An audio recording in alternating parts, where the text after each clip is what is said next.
Hare Krishna, Namaste. Chapter 4, which is entitled as Jnana Yoga, Sloka 20.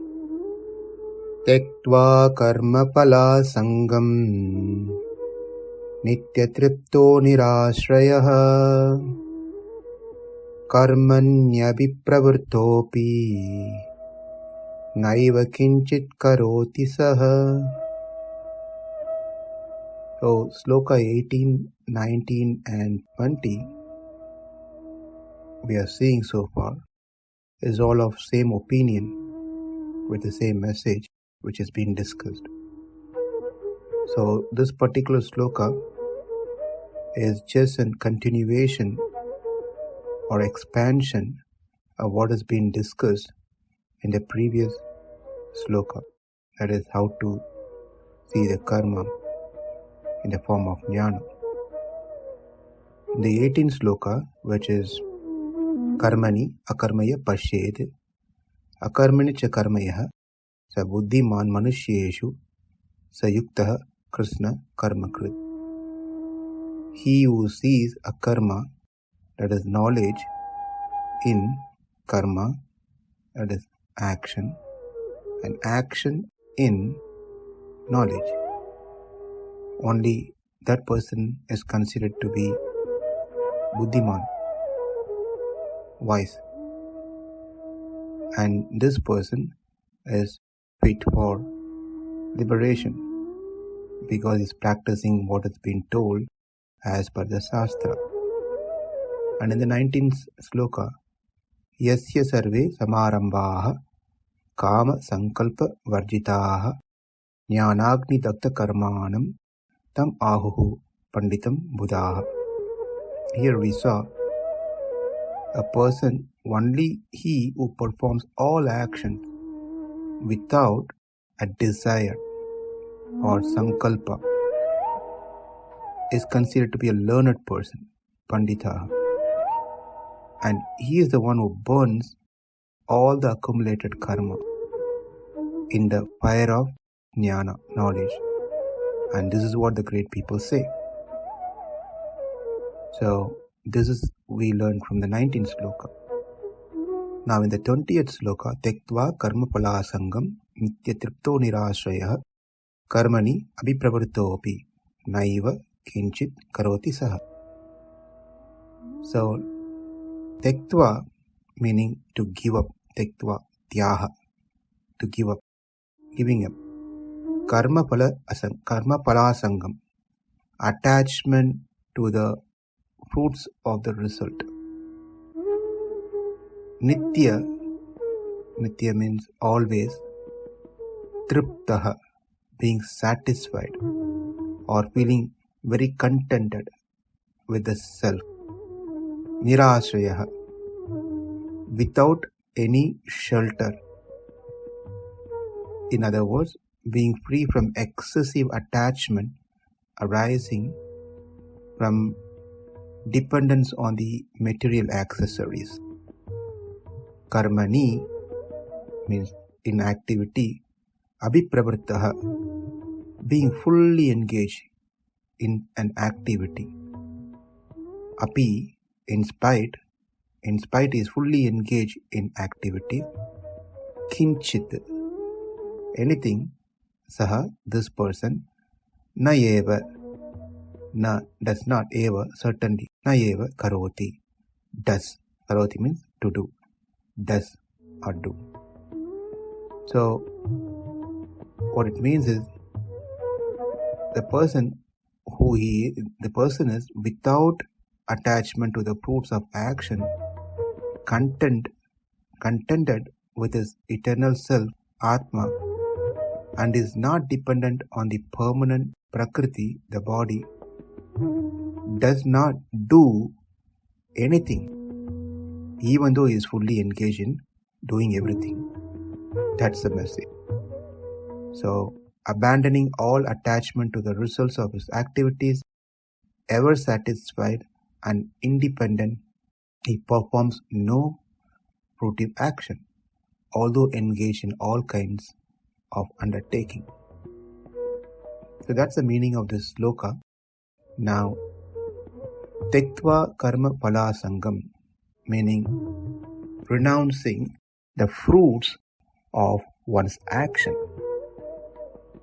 This is nothing but the expansion of what we already covered in the previous sloka, karma-varjitaha, in the 19th sloka. It's the same message. So a person who gives up the fruits of his action or renounces the fruits of his action, not attached to the fruits of his action. That is what has been told here, tyaktvā karma-phalāsaṅgaṁ. Now, nitya-tṛpto. The literal meaning of this term is nitya means ever, tṛpto means satisfied. So when you combine that, it gives ever satisfied. Here it doesn't say why he is satisfied. It just says he is ever satisfied. So the best way of understanding this nitya-tṛpto is nitya means with his self alone. Nitya means with his self alone. Tṛpto means contented, which means now we combine, which means due to experiencing his self, he is contented. That's what it means. Another reason why this is the way that we should understand this nitya-tṛpto is the previous line says tyaktvā karma-phalāsaṅgaṁ. Previous line says no attachment to the fruits of action. That conveys us that he has given up the impermanent entities. Then it is proper to say that he is now attached or hooked onto the permanent entity. He is detached from the impermanent entities and attached to the permanent entity. The impermanent entities are the material things and the permanent entity is the Atma. So, this term nitya-tṛpto will make sense now because he is completely satisfied and content because now he is attached to the permanent entity which is Atma. When one is attached to the impermanent entity, then that cannot be called nitya-tṛpto. One cannot be eternally or always ever satisfied. As we all know, the satisfaction that comes from the external things are always changing, impermanent. That is the understanding of nitya-tṛpto. So this term nitya-tṛpto is connected to the sankalpa-varjitaha, from the previous sloka that we saw in the 19th. So tyaktvā karma-phalāsaṅgaṁ is equal to kama-varjitaha from the previous sloka. Nitya-tṛpto is connected to the sankalpa-varjitaha from the previous 19th sloka. Now moving on, nirāśrayaḥ. Ashraya means shelter, a place or a shelter. Nir means not or no. So if we literally take the meaning of this, it might sound like that a person who is not having a shelter doesn't have a home to stay. In other words, homeless person. Or to stay, he is staying away from a home or any shelter. That could be the literal meaning if we take this nirāśrayaḥ. And that such understanding cannot be right in this context, as this is all about doing activities, actions. And if one doesn't have a shelter, one cannot do their daily karma, whatever they're supposed to do as per their varnashrama. So the correct understanding of this term is he doesn't take shelter of impermanent prakriti. Prakriti here is sharira, which means body. So he doesn't take shelter of the impermanent body as his place. So he who knows the truth, obviously, instead of taking shelter of the body, which one should not take anyway because it's impermanent, will think of taking refuge or shelter of the Supreme Lord, Sri Krishna, nothing else. So in this way we understand that nirāśrayaḥ, one doesn't take shelter of impermanent thing.